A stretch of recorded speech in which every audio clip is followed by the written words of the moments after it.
Perfect. All right. Boom. Perfect. It's recording now. So anyway, hey guys, welcome to Mediocre Dads. I am your host Q. And this episode is going to be a special episode. As you can tell, I do have a guest with me. And for me, this is a big deal. And me and him were talking beforehand, so we already got our laughs out, and we already kind of know each other about each other. But this is special for me, for Mediocre Dads, because it's kind of one of the first real guests, if you will, outside of my core friend group. So I'm really excited for that. But enough about me. Let's get into who this guest is. His name's Earnest James. He's a podcaster, speaker, and author. He has 2 podcasts that he does. And I promise you, let him do his introduction, but I just want to get it out there. He has 2 podcasts that he does. He is a speaker. His YouTube channel will be linked in the description below. So you guys can check all of this out. I promise you, he has a lot of content. He has a lot of stuff out there. But I've been hogging the mic, so I'm gonna let him take away and let him explain who he is. Go ahead, man. How you doing, Q? First of all, I want to say thank you for allowing me to be on. It's always an honor to share someone else's platform. Yes, I do have a podcast, but I love being on this side of it, right? Because it's less work for me. Right? Absolutely. So, as I share with you at this point, I think I've been on a little over 30 something guest episodes, as well as my 2 podcasts. My first podcast was called the Deal to Heal with E. James podcast, and we're on 130 episodes on that one. That's and awesome. My second podcast is called Girl Dad Discussions podcast, and we're on like 25 episodes with that one. I just started that one on Father's Day of last year, so that one is kind of fresh. But as for me, man, I'm a podcaster, author, speaker, a whole lot of things, right? Mentor and all of that. At my core, I'm just a person that loves people, right? And my mission is to help people to deal, heal, and fulfill. Deal with your problems, heal from the pain, and fulfill your purpose. And that's my company name, pretty much. That's my podcast. Like I said, Deal to Heal podcast. My inspiration t-shirt line is Deal to Heal tees. So that's my whole thing, just helping people to deal with their problems and kind of heal and, again, fulfill their purpose. And did you come up with that? That like slogan? Yeah. You know what? That's awesome. And it came. I wasn't even trying to, you know what I mean? I just was doing my different things and working on different things. And as I was kind of like explaining, or like I would say something, that phrase just kind of came. Yeah. And then after I said it a couple of times, and then I started thinking about it, I'm like, oh, well, that's it. You know what I mean? Like, that's the mission, you know? And so it just kind of came in the midst of doing the work, you know, and it just came up, and I was like, all right, that's it. And that's what we were rolling with. That's awesome. So yeah, no, because I was looking at your thing, and I was like, man, that's a cool slogan. Like so, you know, when I first started mine, I was thinking I was like, what is my slogan going to be? Right. Like, what is going to be almost like the hook, if you will, if when people hear it, they're like, oh yeah, I'm familiar, or I've heard of that before, if you know what I mean. And so for mine, I came up with being mediocre is a choice, refuse to be mediocre. And when I first started the podcast, my podcast in particular, I don't want to talk too much about me, but when I first started mine, I was going to do like fatherly teachings, and my wife was like, it kind of sounds a little too like on the nose, like, you know, like, yeah, cool, but like nothing like someone's going to be like, oh yeah, fatherly teachings, whatever. And then at one day I just sitting there, I was like, Mediocre Dads. And she was like, that's not bad. So, and it just kind of stuck, but no, like I said, it was pretty cool. Like to hear yours, I was like, man, that's really awesome. How you came up with that? So, so with the Deal to Heal podcast, that's the one you originally started. And you said you're at 130 episodes. You said, yeah, about 130. It's been like 2 years, and even so, my whole story with even getting into podcasting, it wasn't the idea. Right. When I went into it. So what happened was, even before podcasting or anything like that, I was going through some changes. I've always been a mentor, speaker, all that stuff. But I was married at the time, and we were kind of going through some changes in our marriage. And one of the things that I realized as we kind of went through it, that one of the main reason why we were bumping heads was because our difference in upbringing. So I was raised in a 2-parent household, and she was raised from a single mother household. And so what I realized that every woman I've ever dated was a fatherless daughter. You know, and so once I came to that realization, I said, well, what can I do to help this community that I'm connected to? You know, either I'm attracted to them or they're attracted to me, but for whatever reason, we keep coming in contact with each other. And so I started a Instagram page called Friends of Fatherless Daughters. And I just went on giving my advice and my opinion on different things that fatherless daughters face, you know, and how to kind of combat that fatherless daughter, you know, narrative. And people started calling me to be on their podcast. You know, one lady called me and said, you want to be on the podcast? And I'm like, okay. You know what I'm saying? And so she was the first one, and I did that. And hers was just audio. It wasn't even video. And so I did that one. And then after that, another person called, and I did like 7, you know, and then I was just like, oh, okay. And so one of the podcasts that I was on, I ended up meeting the host because we are all doing virtual like this one. But I ended up meeting the host in person, and we went out for lunch and we was having a conversation. And during the conversation, he was like, I think you should have your own podcast. And I was like, oh, okay, well, I'll think about it, you know? And so I thought about it, and I kind of, you know, went over the ideas in my head, and so decided, yeah, I was going to do it. And by this time, like, that's why I said, like, the whole Deal to Heal, it was like floating, you know, in my mind in the air or whatever, but it wasn't like packaged, you know, it was just something that I would say, you know. But then when I started thinking about it as the podcast and what I really wanted to do with the podcast, I wanted to help as many people as I could, you know. And so that's kind of where the name came from. And then so on that podcast, my guest and I discuss topics and ways to help us to heal in every area of our lives. So I talk about the things that I've been through, my divorce, my depression, suicide ideations, like all the things that I've dealt with. But for things that I haven't dealt with, I bring on other speakers, coaches, you know, authors to talk about their journey and, you know, what they learned along the way, and how, you know, whatever things that they've learned that someone else could use, whoever that's dealing with those same things, to kind of overcome. And so that was kind of my whole journey, even into podcasting. Like, you know, like I said, it wasn't even a idea at first, and, you know, but then once I started it, man, I'm like, dude, I love this, man. You know, so I started, I started that one. I started the Girl Dad podcast. And I was helping. I've been helping people since I started. I even wrote an ebook called Start Your Podcast Now, because so many people kept calling me to help them do their podcast. You know, so I'm like, all right. But yeah, I love it, man. And this year I plan on actually building out like a full studio so we can do some in-person recording and stuff. So yeah, it's a good thing. It's a good thing. I like it. It's a journey, you know, and it's a journey in which I'm excited for, and I can tell you're excited for as well, because even starting Mediocre Dads, like I was telling you, I almost stopped, you know, because I was of uncertainty, but going along and doing more episodes and getting a little more confidence and all that. Like, I've always been great at talking to people, but then putting a camera in front of me and then actually, you know, saying things of meaning and then people wanting to listen, that was like, I was like, there's no way that like anybody would want to do that, you know? So was that transition easy for you though? So, cause you said you were always you were a mentor and speaking, and you were used to speaking to people. So was the transition kind of from doing that face-to-face and going to sitting behind a camera and just kind of, you know, spilling your guts, if you will, was that transition easy or?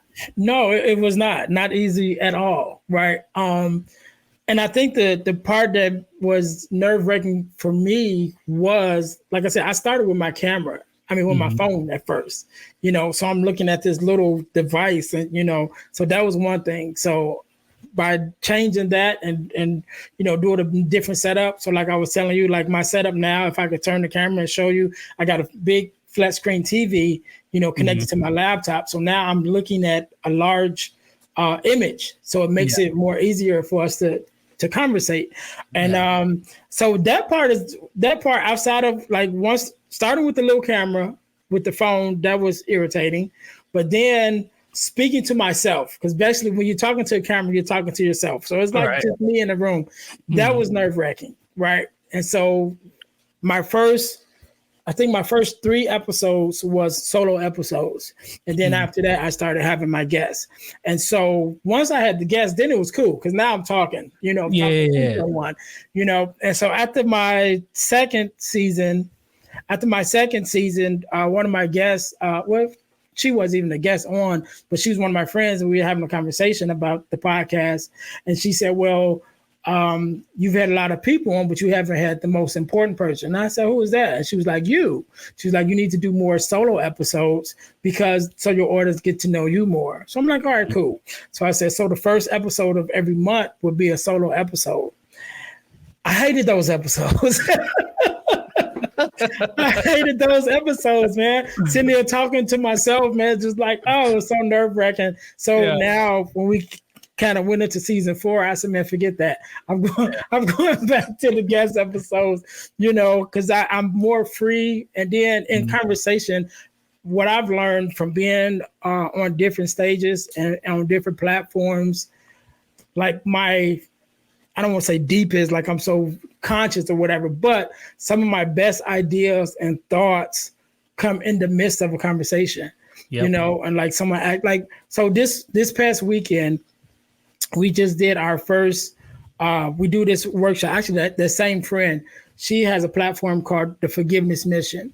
And so we do free virtual workshops every quarter of the year. So this year we're actually going bi-monthly. So every other month we do a free virtual workshop talking about forgiveness, right? And so just this past Saturday, we did our very first one for this year, and it was great. And I don't remember why I brought that up, but no, you're good. No, you're good.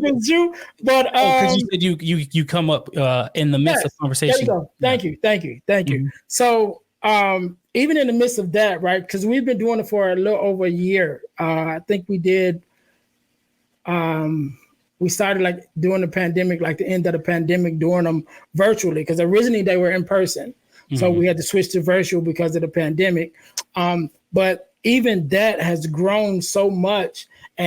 But most of it came in the moment. Like we have it. And then at the end, we do a Q&A and people start asking questions. And so the answers were just coming in the moment. But then the answers were so impactful that we put the answers into the program. So the next time now, though, we automatically bring those things up. And so that's what I learned about myself, that some of my greatest thoughts and things come out in the midst of the conversation. So if I'm talking to myself, I'm kind of limiting myself. I'm limiting my mind from working, So when I get to have conversations like this, when I'm talking to somebody, especially for the first time, and we're just talking and questions or whatever, then the ideas and the things just flow. So it just works better to me that way.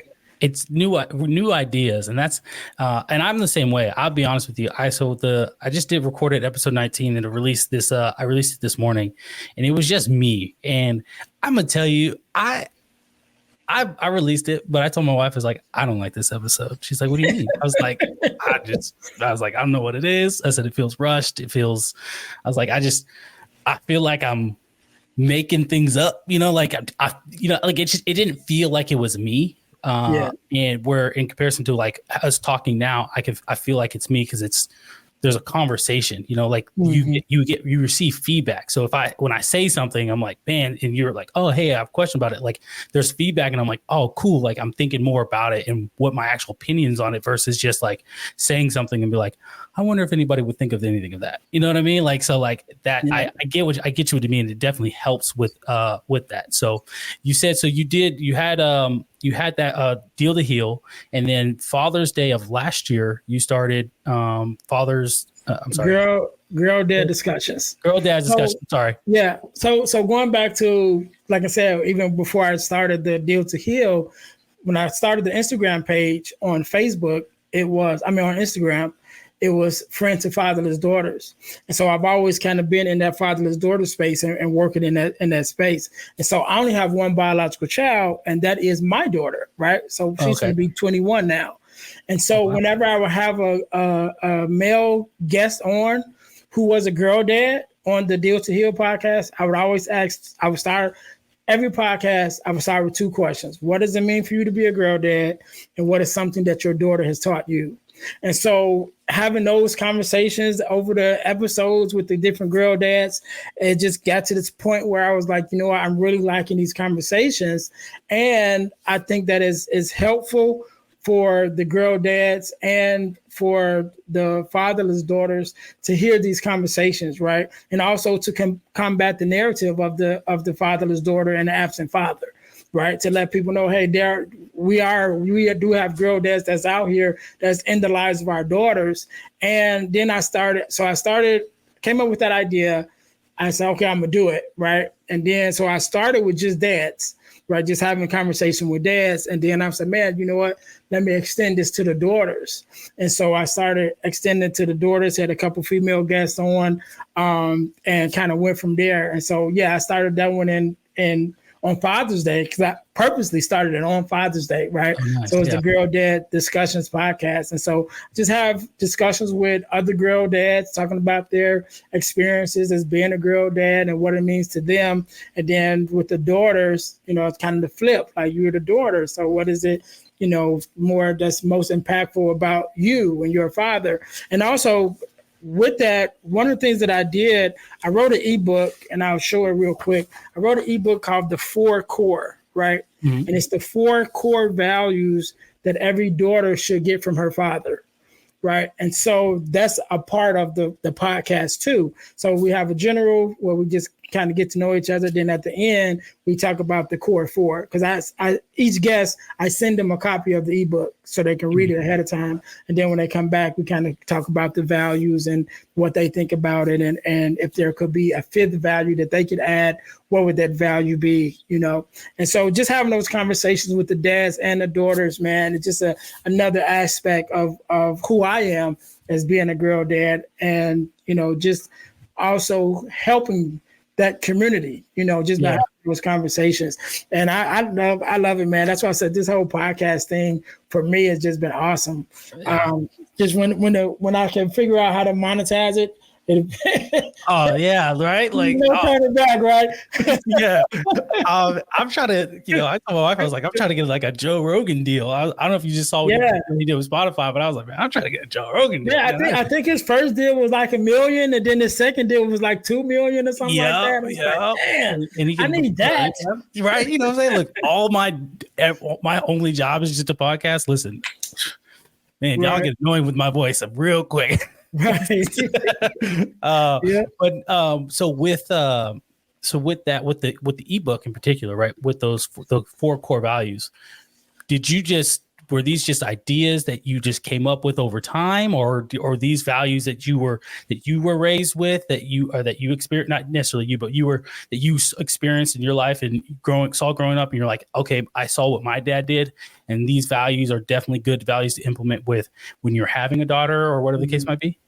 So I guess where did they come from, right? Yeah, it's a combination of all of that, right? Mm-hmm. So, like I said, I was raised in a 2-parent household, and I have 5 sisters. So I was able. Are you the only boy? No, I have 5 sisters and 3 brothers. So it's 9 of us all together. So I'm the oldest of the boys, right? But in that sense, I got to see my dad raise my sisters. Right. Mm-hmm. 5 different young ladies, 5 different personalities. Right. And then fast forward, taking in consideration my relationships, who all were fatherless daughters, and learning, kind of feeling the ins and outs of those relationships, as well as like friends and family who are fatherless also that I knew, you know, cousins and people like that, you know, who friends that was raised without their fathers. And then taking in also in consideration my own journey as a father of my daughter. And so taking all those together, you know, kind of brought me to the point where I was like, okay, you know, what are the core values at its core that I think all of us or all of these situations should have or have, like from my dad, watching my dad pour into my sisters, it was like, okay, those values was there. But then looking at the fatherless daughters, like, okay, what values are they missing? And kind of putting them all together just to break it down at its very core, which I came up with the core 4. And so those values are guidance, love and affection, affirmations, and protection. So those are the core values that every daughter should get from her father, from myself. And like I said, I've been on a lot of podcasts talking about it. I think it's valid. And so far, everybody else that I talk to about it think it's valid too. So. Yeah, if you had to choose one as the most important one, which one would that be? And it's funny that you asked that, because that's the exact questions that I ask every dad. That's the exact questions that I ask. Which one would you, if you had to choose one, which one is most important? Well, I'm just preparing for when I'm on your show, so I'm just taking notes. Don't worry. But that's the exact question, because it's 2 questions that I ask. I ask that question, and then the next follow-up would be if there could be a 5th value that you can add as a father, what would it be? So, it's funny because I've never asked myself that question.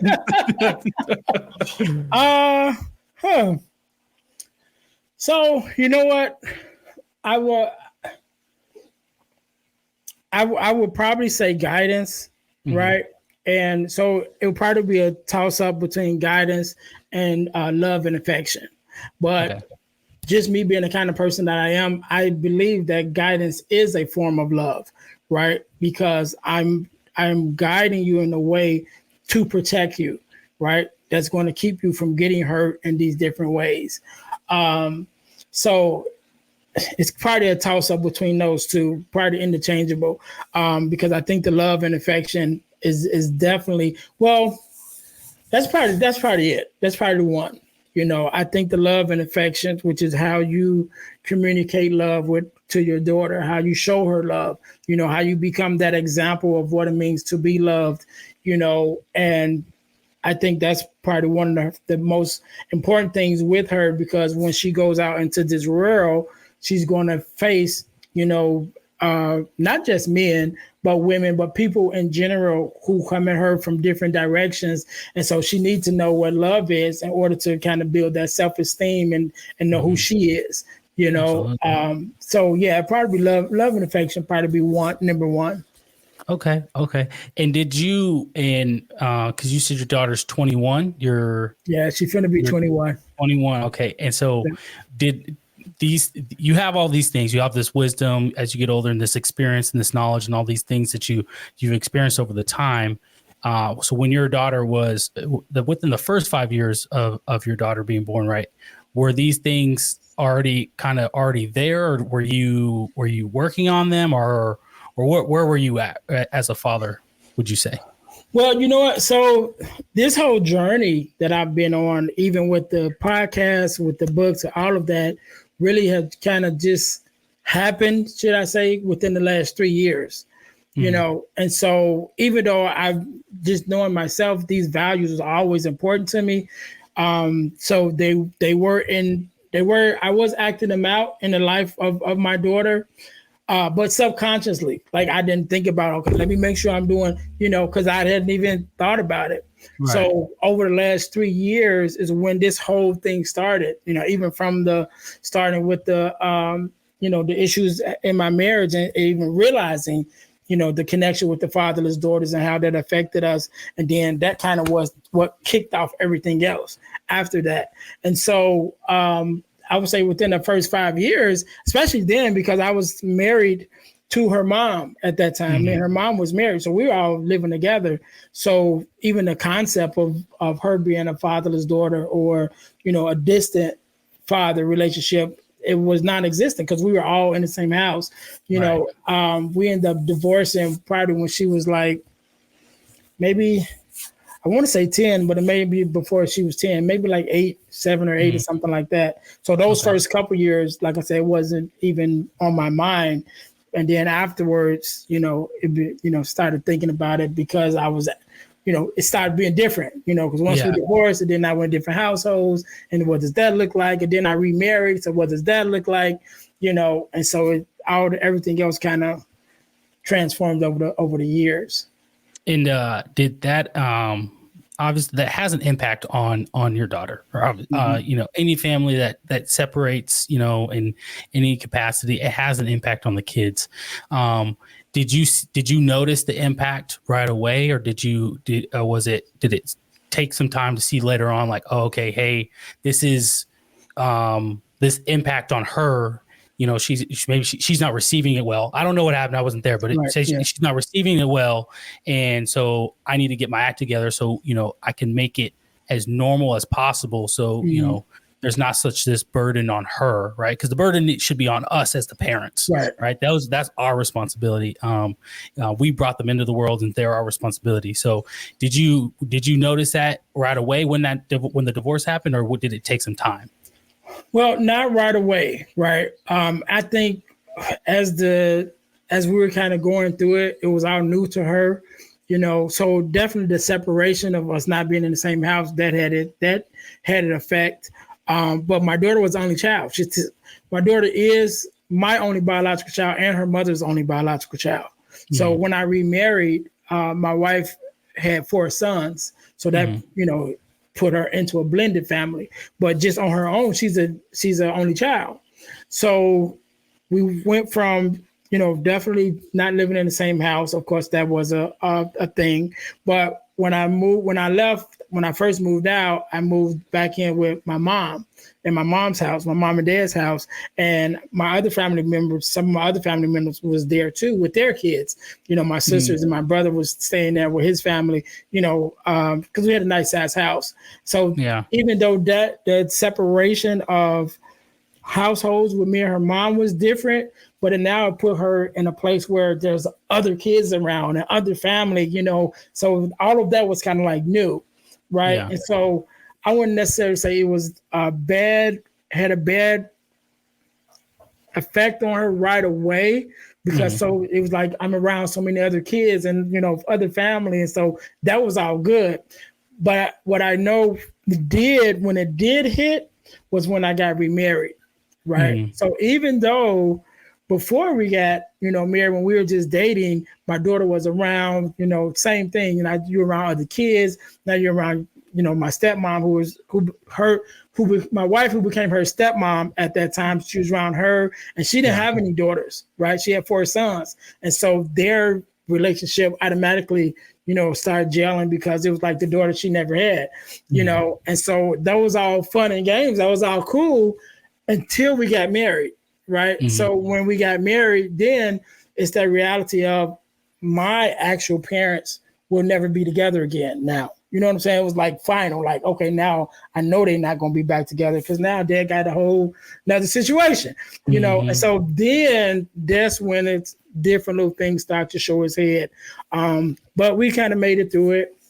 And even, after me and my wife at that time, even after we divorced, even now, one of the things I tell anybody I'm grateful of is the relationship that she has with her stepmom. And we don't call her stepmom, and they don't call it, she says, that's my mama, that's my daughter. And like I said, my daughter's going to be 21, and their relationship is solid outside of me. I ain't got nothing to do with it. You know what I mean? Just them, just deciding to, nurture that relationship and that closeness that they have. And so that's one of the things I tell anybody, anytime we get to talk about, relationships and stuff on any podcast, whatever, I always say one of the things I'm grateful of is the relationship that my daughter has with her stepmom, because it's awesome. Yeah. And so you get remarried, you got going through that transitional period of something new is happening. But you obviously have, obviously she's your biological daughter. She's your main priority, but you also have your new wife's 4 sons that are in the picture now. So what did that relationship look like with them? And then also bringing in your daughter, how did that work? Well, with my daughter, it was cool, because, it was 4 boys, then no sister. So now, and then my daughter's the youngest. So now you got 4 young boys with a baby sister now. So it's kind of like a new element for all of them. So that was cool. With the kids, it really was no issue. The issues came with us as the adults, especially from my daughter's eyes, again, knowing that now, okay, my dad and my mom is not going to get back together because now I got this new mom, and so that was that played a part. But as far as my relationship with them, I just came at it, the way I came at it, first of all, what I told them, two things that I always advise this with any step parent, right? When you come in the door, two things you need to establish. And the two things that I told them, but I said, first of all, know that I love you and know that I have your best interests at heart. So those two things, no matter what happens from this day forward, if you can remember those two things, we'll be all right. Because you're not going to like me all the time. Yeah. You know what I'm saying? And I know I'm not your daddy. Is it going to get that? You ain't my daddy, So all of that is coming. You know what I mean? Yep. Or one day or one time, sooner or later it's gonna come. But I always told them, those two things you can bank on no matter what. I love you, and I have your best interest at heart. So even on the days when you don't like me, even on the days when I have to discipline you, even on the days when I'm telling you something you don't want to hear, that I love you and I got your best interest at heart, even if you don't like what I have to say. And so those were the principles that I started, when I came in the house. And as far as being a stepdad, one of the other things that I always told him is, I'm not here to take your dad's place. That door will always be open, for him to come, in and out as to spend time with you guys or anything like that. But I'm here to be a father figure in his absence, and so whenever he would come over, I was like, all right, cool. I would just kind of, unless we were doing something together, I would just kind of, fade out so he could have that time with them or whatever. And, when he wasn't around, it was like, all right, now it's time for me to do my part, and that's kind of how I dealt with it. And it worked fine. And to kind of want to dig a little deeper here, sounds like he was there. He would come back and be in their life and whatever the case was be. When he was around and you were there, did it sting a little bit to be like, man, like, I kind of got comfortable in this position of where I was taking that fatherly role, again, not taking their place as their dad, but in that fatherly role. Did it kind of sting, or did you have any feelings or bad feelings when he would come around? And obviously any kid, especially sons, are going to get excited when their dad's around, right? Mm-hmm. But you could tell it's a different level of excitement, if that makes sense. Yeah. So was there any hurt feelings from you, or did you feel any type of way where you're like, man, like, I wish I just had a little bit more of that when I was with them? Or no, because I was raised with my dad my whole life, so I know what that's supposed to feel like. You know what I'm saying? And so even when I think about it, as far as being a stepdad, I'm only a stepdad because he's not here. He's supposed to be here. And so that was my whole thing. That's why the door is always open, because this is his spot. This is where he's supposed to be. So he was around, you know what I'm saying? Not necessarily all the time, but he occasionally came around. So my thing was, whenever you come around, this is your position. You're supposed to be the one they look up to. And like I said, having my father in my life, my entire life, I know what that's supposed to be like. So I actually enjoyed when he came around, because they get to have their relationship with their actual father, you know? And so I never felt no type of way, man. I've always, like I said, I always was glad when he came around, because not necessarily for him or anything to do with me, but just from them, from a son's point of view of, now I get to spend time with my dad, you know what I'm saying? And I know how much that meant for them. And, like I said, having that experience being raised with my dad, I know exactly how that feels, so I'm like, good. I'm glad, I'm good for them. So I never felt no type of way, because my goal has always been, and whenever I talk to fathers, and I love talking to stepdads, and I tell them, your goal should be the best father figure you can be in the midst of it. But just know that your position that you have as a stepdad is only because somebody didn't step up. Or you just happen to step up in those in between times, but realize that it's okay. You know what I'm saying? That's his position. That's the position he's supposed to play. And you definitely are a part of that as a father figure, but you should be glad when the father comes around. Now, of course, if there's some negativity and he just, not necessarily a good person, what I'm saying, and bringing some bad influences, of course, you're going to have some resentment there. But if he's a good father and he's there to spend time and build his sons up, that you should be happy for that, because that's who he's supposed to be.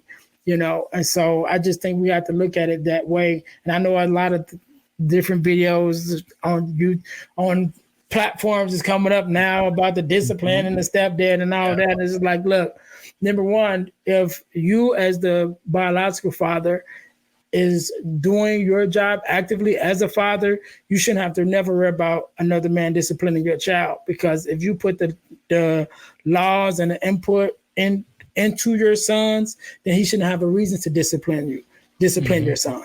You know what I'm saying? And if that was the case, if there was a reason and you were active in that space that you're supposed to be, then he shouldn't have to. He should be able to just call you and say, hey, look, John is acting up, whatever in school.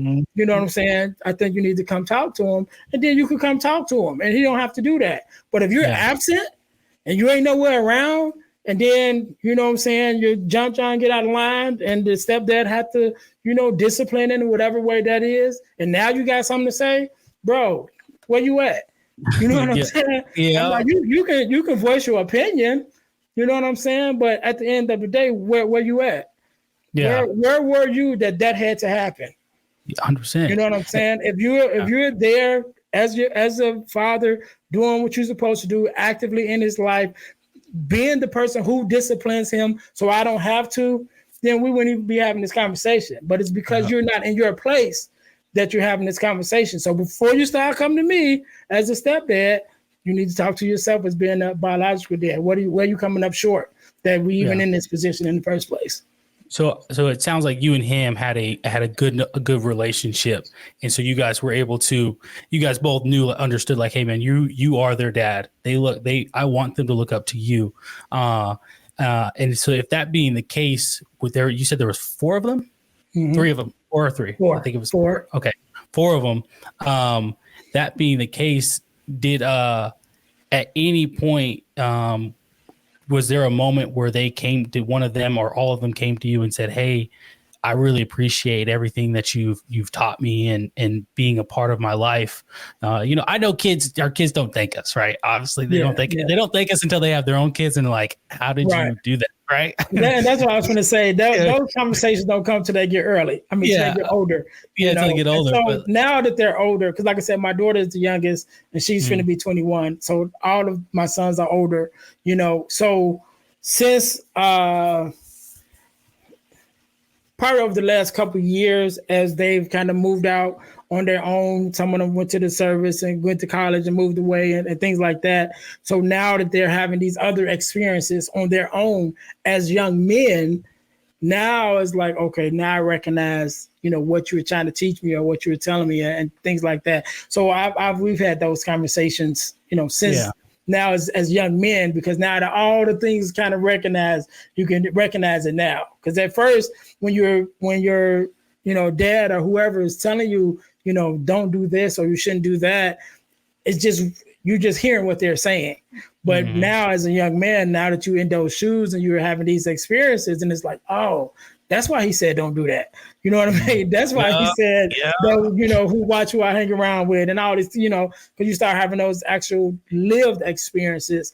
And so, we've had those conversations over the last couple of years now, and I always say my one son who gave me the most problems, growing up is the one that says I love you the most, as a young adult now. So, like I said, they live and they go through their different stages and then it's like, oh, okay, yeah. You got to let them trip and fall and then they get back up and you dust them off and you're like, you're all right, you good? And you're like, look, we just got to get right back at it, get right back on the horse type thing. So, so with that relationship, when it came to punishing, right? Because I imagine, right, a lot of, especially with my listeners, your listeners, right, when it comes to, being a stepdad and it comes to the punishment phase of life, right? Because punishments they're just part of being a parent, whatever that looks like in your household. So for you, what did that look like? Was there a punishment that you went to that you said, hey, this works best because of, like you mentioned, this is my role? Or was it just like, let me call dad and dad needs to have a conversation, or he's going to come down here and y'all are going to figure it out type thing? Yeah, well, it was all of those. It was all of those, depending on the situation, the timing of the situation, the severity of the situation, Right. whatever it was, so it was all of that.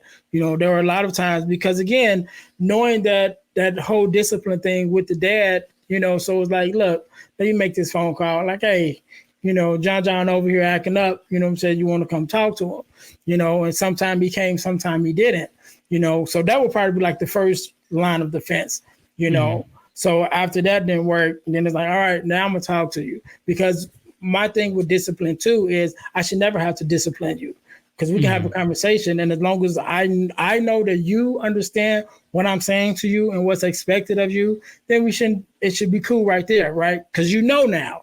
Man, like it was very, very understood. So, some people say, like a lot of times they got discipline coming up, but they didn't know why they were getting disciplined, and so there's a disconnect. It's like, okay, why'd you hit me? Or why did you take this from me? Or whatever it was, and so I think the conversation comes first. Like, so exactly, this is what I expect of you. This is what you did right. This is what you did wrong. This is what we want to do from moving forward.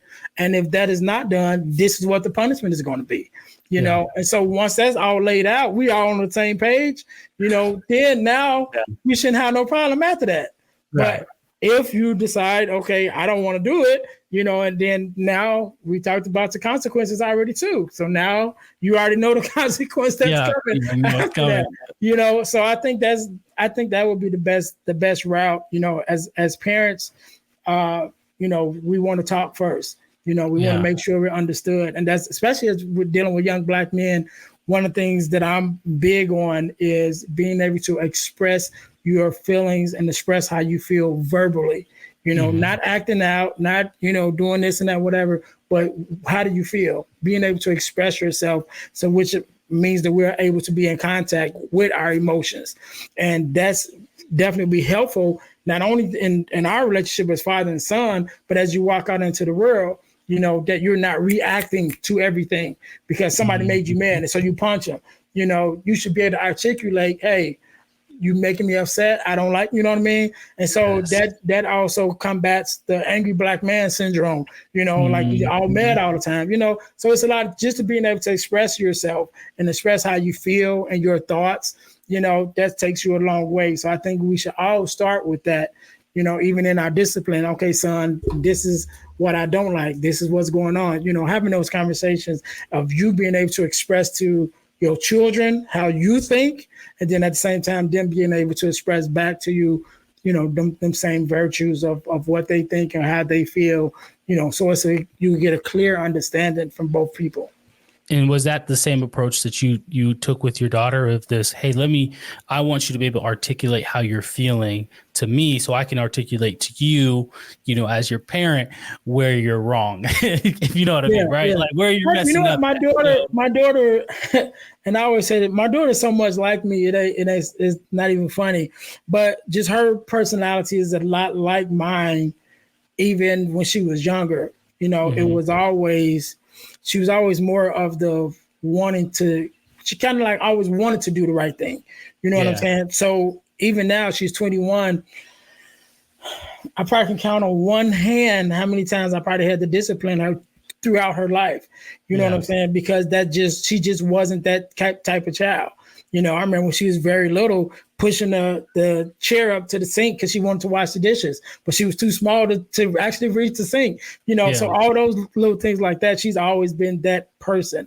Good student, honor roll student, all of those things. So I never really had to, from a discipline, like I said, from a discipline part, never really had to discipline her. But definitely, that being said, she is a lot more emotional. So that's where those conversations definitely came in because, it's easier to say something or not say something that hurts her more than me physically doing anything. I can say something that hurt her feelings more than, if I tapped her on the butt, that probably wouldn't have hurt her. But if I said the wrong thing the wrong way, that hurt her more. So working on those words and communication, especially with our daughters, that's very important. I feel that, because even with my oldest, she's 5 going on 6 in May, and one of the things that I have been doing for myself, and this is for me to grow as a father, especially what I've noticed is I didn't like the let me just every consequence is a tap on the butt or a tap on the hand, right? Hey, don't touch that. Stove's hot. Hey, don't do that, right? I didn't like that because I didn't feel like the message wasn't getting properly conveyed. It just seemed like, hey, Dad's just hitting me for no reason at this point, right? And I get hit more than my dad. Yeah, right. Without explaining why. Yeah, exactly. Get it. And it seems like she's getting hit by Dad more than she's actually getting hugged at times, right? And so, as she's gotten older, she's been able to speak she's 5, so she can talk, right? And so, but as she was getting older, I started being like, hey, we're gonna have conversations, right? I want to understand why you're upset, and I want you to understand what you did, what you did led to, hey, Dad getting upset or whatever the case might be. You know what I'm saying? Because I want her to be able to get similar to what she said, articulate your emotions. So what is it called?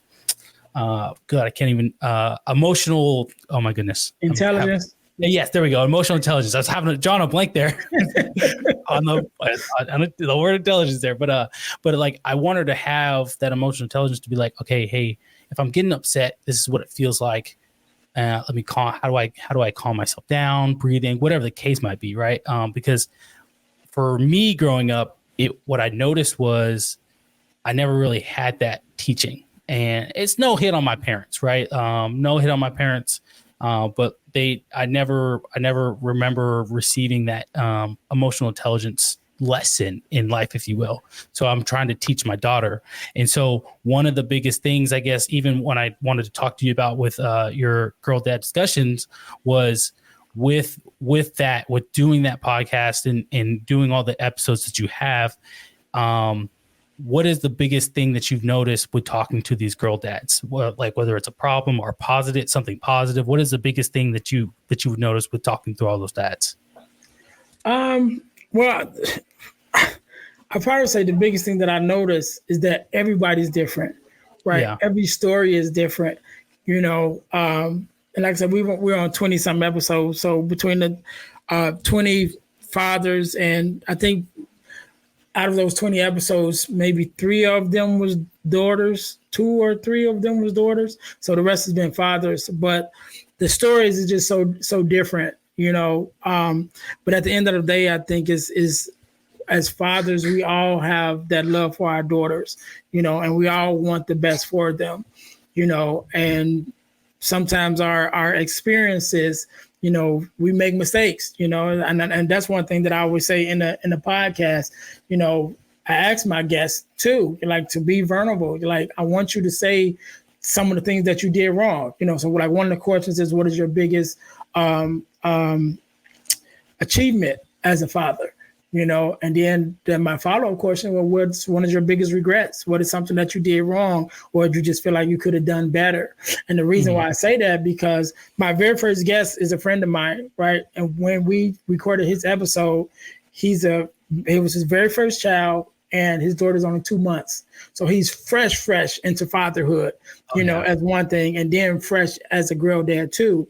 And so I recorded with him first on purpose, because now with every guest, I always prompt them, like, he's listening and he's at the beginning of this whole dad journey and girl dad journey. So I want you to be able to leave something when he listens to this, that he can take some kind of nugget of what to do or what not to do, on this girl dad journey, so that he don't necessarily make the mistakes that we made, and so I'm very adamant about, being transparent in that as a father, like what you do right, what did you do wrong, because we're listening. And I think as a special thing with the daughters also, because when a father can admit I was wrong and I did something wrong, it allows them to be able to receive it differently.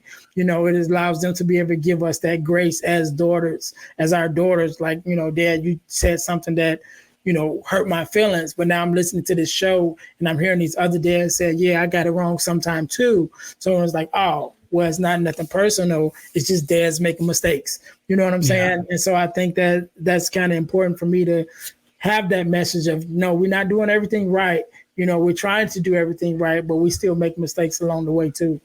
Yeah. And so what would be your message to him then, right? If, like you said, you're listening, he's a new dad, right? And if you just drop a little nugget to him, what would be yours to him? My biggest thing would be present, physically and emotionally, right?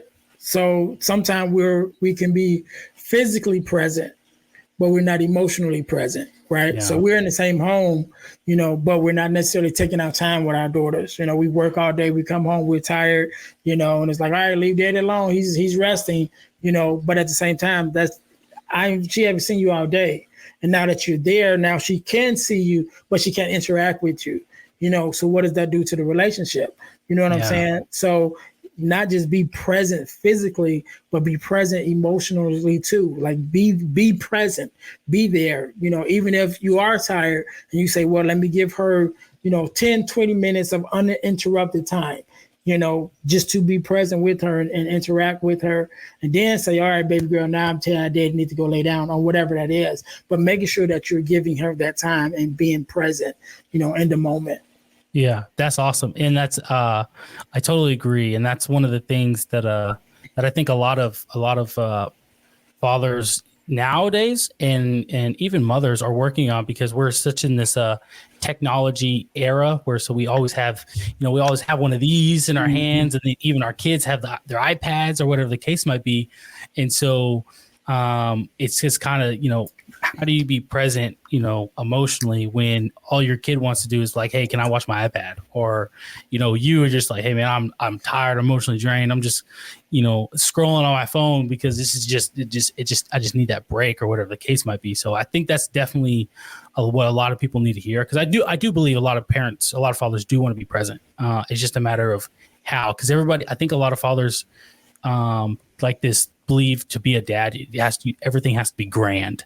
Everything has to be this just big thing that you're doing, right? Like, oh, I'm taking my kids to Disneyland. Like it's like, no, like I promise you, my daughter, both my daughters, they love going to the park. And where I live, it's literally a 3-minute walk around the corner. Probably faster if my little one wasn't 1 year old and her legs weren't so small. But like it's literally around the corner. You know what I mean? So like they enjoy going to the park. We spend 10 minutes at the park. Even like I say, hey, we're going to be here for 15 minutes. I set a 12-minute timer. At 12 minutes, we're leaving because I'm already over being at the park, right? But they have a blast, and they think we were there for like 45 minutes. And that small time we spent together there at the park, whatever we're doing, they enjoyed it so much. And I don't know. You saying that, the present speaks, it just made me think of that, because I've been thinking about it for the last few days about like, man, like I want to be more present with my daughter. So I'm like, how do I do it? And smallest acts, such as going to the park, right? Or sitting down and playing Barbies or painting nails, whatever it is they're doing, right? That means the world to them, right? Yeah, and they'll be grateful for that day. So and it never stops. It never stops, right? So my daughter is here with me from college, right? Mm-hmm. And so again, she's going to be 21, right? And me and her stepmom is not together no more. But again, they have a tight relationship. And then me and her stepmom is good friends. We've been knowing each other since kindergarten. So we still have a good friendship outside of, even though we're divorced and all of that. That's a whole nother story. But we still good friends, right? And so my daughter comes to me the other day and she's like, Dad, we need to do something. We need to do something together, and I like to bowl, and we talked about going bowling. I was like, well, I was waiting for you, and she was like, well, I was waiting for you. And I was like, all right, fine. I was doing something at the time. I'm like, I'll be done with this at 3:00. When it's finished, we're going to go bowling, And so in the midst of us actually going bowling or whatever, she like disappeared for a couple minutes. And I'm like, all right, where you at? Because it's your turn to bowl, whatever. But she had called her stepmom.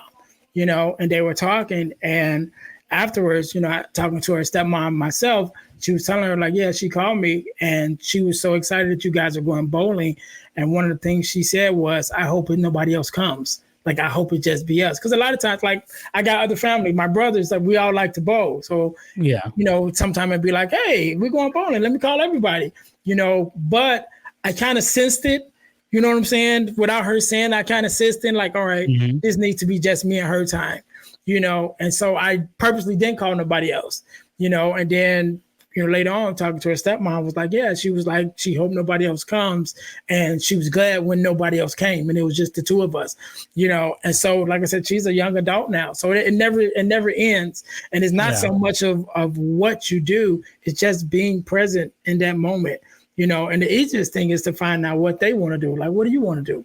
And just putting yourself into their world, you know what I mean? And so like now I have two, you mentioned about going to the park. I got two granddaughters now. So I got my two oldest sons, both of them have a daughter, So now I got two granddaughters and one of their favorite things is going to the park, And so like the older granddaughter, cause she's more, she can move around more. She's a little older, it's like, hey, come chase me. So, now they got the, little jungle gym or whatever. So now I'm running my grown self through the jungle gym, chasing her and trying to squeeze in these little spots or whatever. But that's what she likes, and she'll remember that more than anything I do, like going to Disneyland or whatever. Because even if you take them to an amusement park, something like that, that's them interacting with the amusement. You know what I'm saying? So they're not going to really remember that.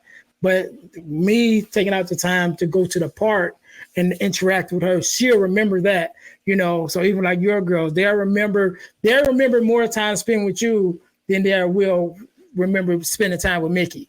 You know what I'm saying? Like in the moment, it might seem like a big thing. Oh no, we went to Disneyland and I took pictures of Mickey. When they look back on them pictures, those pictures of Mickey ain't gonna mean nothing compared to the pictures with you. You know what I'm saying? And so again, like you said, I'm glad that you said that. I think it's important for us to understand that it's not so much the big things that we do, it's more so the small things, because those are the things that's more intimate and more tailored to what is this relationship or what is this activity going to mean to the both of us, because I've been to Disneyland and it was fun, you know what I'm saying? But, compared to some of the other things that I've done that's more intimate, like horseback riding with, you know what I'm saying? Like that, I remember that more than I did going to what is it, Magic Kingdom or whatever? Oh, 100%. Even though I was a big child when I went there, I will admit, because I was an adult when I went for my honeymoon. So me and my wife went, and I will say we were two big kids, like, you know what I'm saying? Just running around like, we got to go here, we got to go here. Right, we got to go to Small Land World. Oh man. Oh yeah. I took my essentially my whole family to Disneyland for Christmas. What was it? 2000? It was 2022. So I took I'm talking. So it was my wife and our kids, and then my sister and her 4 kids, and then my mom and my dad. And so I took the whole family to Disneyland. And because I just sold my house, so I had a little extra change, and I was feeling, I was like, hey, I haven't seen y'all in a while, so I was like, hey, we're all going to Disneyland, whatever the case might be. So took them to Disneyland, and we had a good time, whatever. But I remember one specific moment at Disneyland in which my daughter and me, we had to run to the front of the park, whatever, to grab something, and everybody else was kind of moving on ahead. And I remember us stopping, and she was like, Dad, look, it's the Mickey ears, right? And she still has those ears to this day. And she was like, oh man, I really want those ears. And me, like, I already paid for Disneyland. I'm thinking to myself, I don't really have, I don't know how much I'm going to spend here today, but I don't want to spend a lot.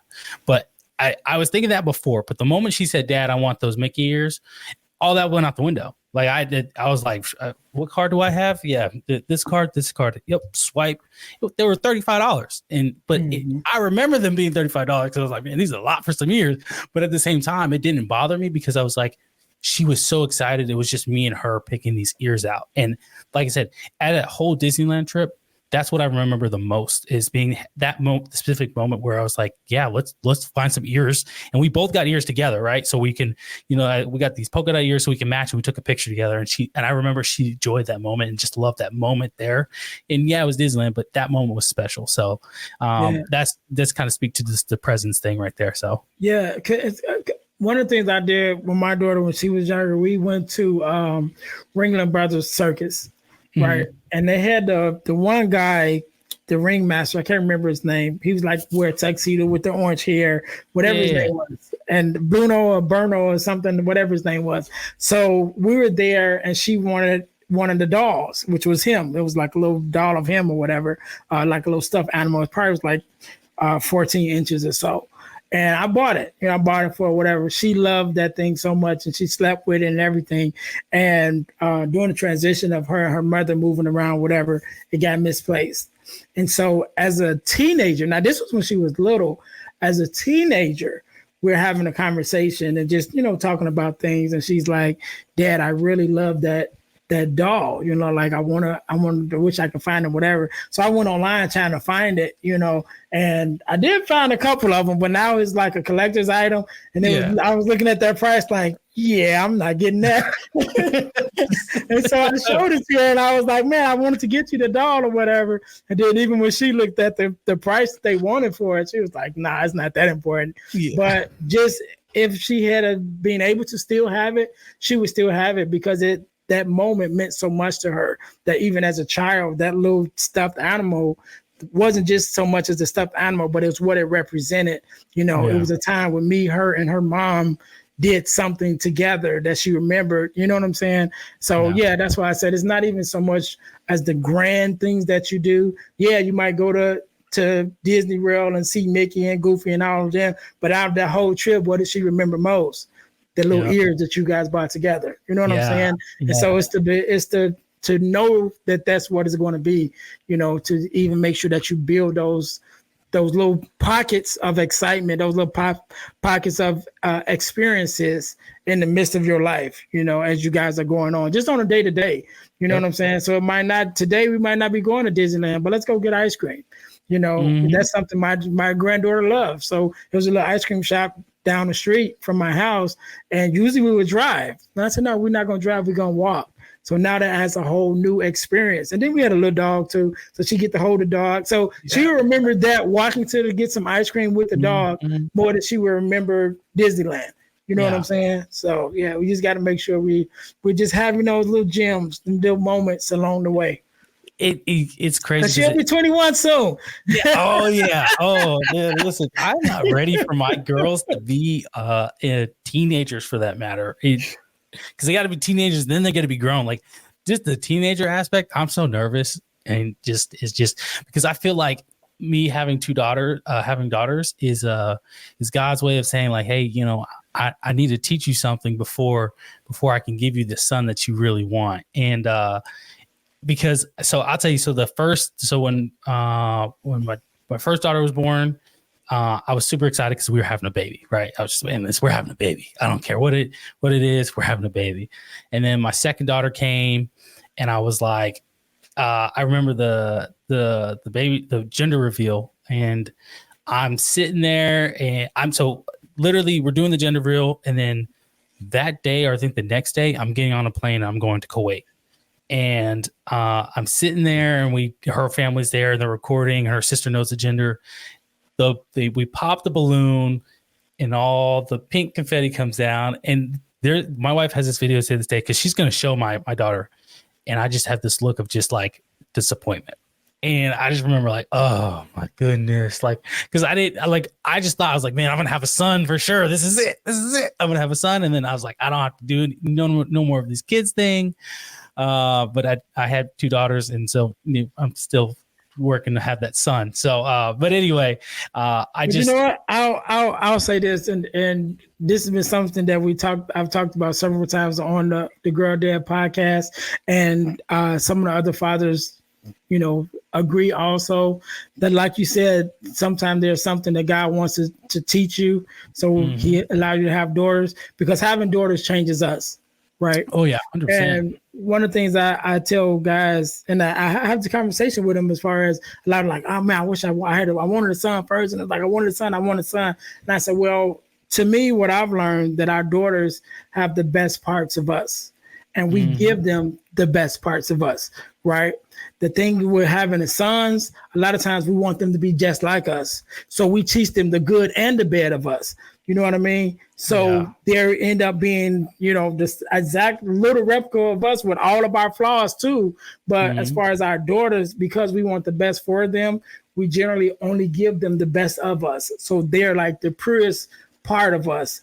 And sometimes we need that as men to change, because had we had that son first with some of the things that we were doing and some of the things we were into, now we have this mini me taking them into those same environments. But now that you have a daughter, you're like, nah, I can't take my daughter there. So that changes you. So now you have to choose a different environment. You know what I mean? And so those things begin to change you. So I think, a lot of us want to be one of them sons, but sometimes God's like, no, I need you to change. So I'm going to give you a daughter. I mean, I'm just gonna I kind of ended with this. That's one of the realest things out there, because truthfully, I am so grateful that I've had two daughters first before the son, because like you said, I give them the best part of me, and when I see kind of some of those bits and pieces of what I gave come to fruition, especially when she's giving it to her little sister, I'm just like, goodness, that's what I wanted, right? And then now I'm thinking back, I was like, man, like, okay, I want to impart that on my son too, because I want the best for my kids. In the end of the day, whatever the case, but whatever that looks like, but I want the best for you, and pass me whatever the case. But like, I just my concern is you and the betterment of you. And so but anyway, that was awesome. Listen, I don't want to take too much more of your time, because I have a feeling we could keep going and talking for 2 hours here. Right. Well, I'll tell you what, I would love to have you on the Girl Dad Discussions podcast, and we could talk girl dads and daughters for another hour, right? So Yes, let's just say this is part 1, and then part 2 will be on the Girl Dad Discussions podcast, and then we can have a whole nother hour. Oh yeah, a whole other hour, because I enjoy to talk and like just kind of listen and getting these experiences and knowledge. Like it's great to me, and I enjoy this. And and this is why I do. This is one of the reasons why I started Mediocre Dads, because I wanted to talk to other people and give myself some knowledge. Because I tell people all the time, like, being a father is a journey, and I'm still newer in my journey, not as new as some people, but I'm still newer in my journey. And so of being a father. And so I'm still learning these things. I'm still learning how to be, patience and how to calm down. So again, talking to other fathers, it's great. I enjoy it, and the experiences and the knowledge, and passing it on, and just hopefully other people take this in and be like, oh man, I want to use that. So anyway, hey, like I said, guys, I'm Q of Mediocre Dads. This is Earnest. Hey, before we leave, do you have anything else you want to put out? Anything you want to say? Anything you want to shout out for your side? First of all, thank you for having me on. Like I said, I love being on this side of the mic, because I ain't got to do nothing but talk. So it's going to be nice and easy for me. But to your listeners, man, I would say, first of all, thank you guys for listening, even to get this far into the podcast. I mean, we must have been talking some good stuff, right? Mm-hmm. So definitely check out my podcast, Deal to Heal with E. James podcast, and the Girl Dad Discussions podcast with E. James. Both of them can be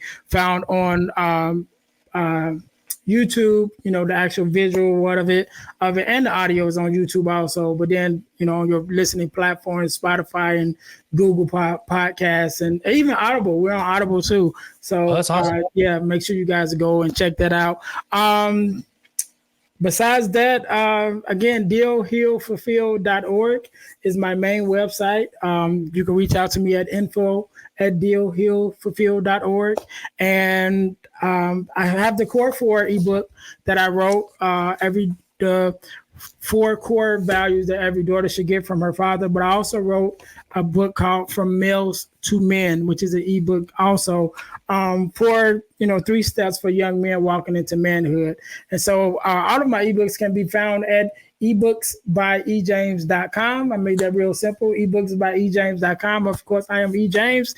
And the newest things that I'm happy about, I have a planner and a journal, both of them out now on Amazon. So if you look up Purpose Journal or Purpose Planner on Amazon, you can find my planner and journal there. So that's what I think I'll leave it with that, right? That's enough. Awesome. Yeah, no, I'll send you all the other links. So if there's anything more, you can just put it under that, Deal to Heal tees, my t-shirt line and whatever else. Yeah, no, look, don't worry, guys. I will get all the links and from him, whatever he says, and I'll put it in the description. I'll put it all fancy. You guys can see it and you can click on it, check out all this stuff. But again, hey, this is Mediocre Dads. Really happy that you guys stopped by to join us. This is episode 20, or this was episode 20. So it's a big deal for me and Mediocre Dads because we've made it this far and we're going to keep going. So again, hey guys, thanks for stopping by, and Mediocre Dads out.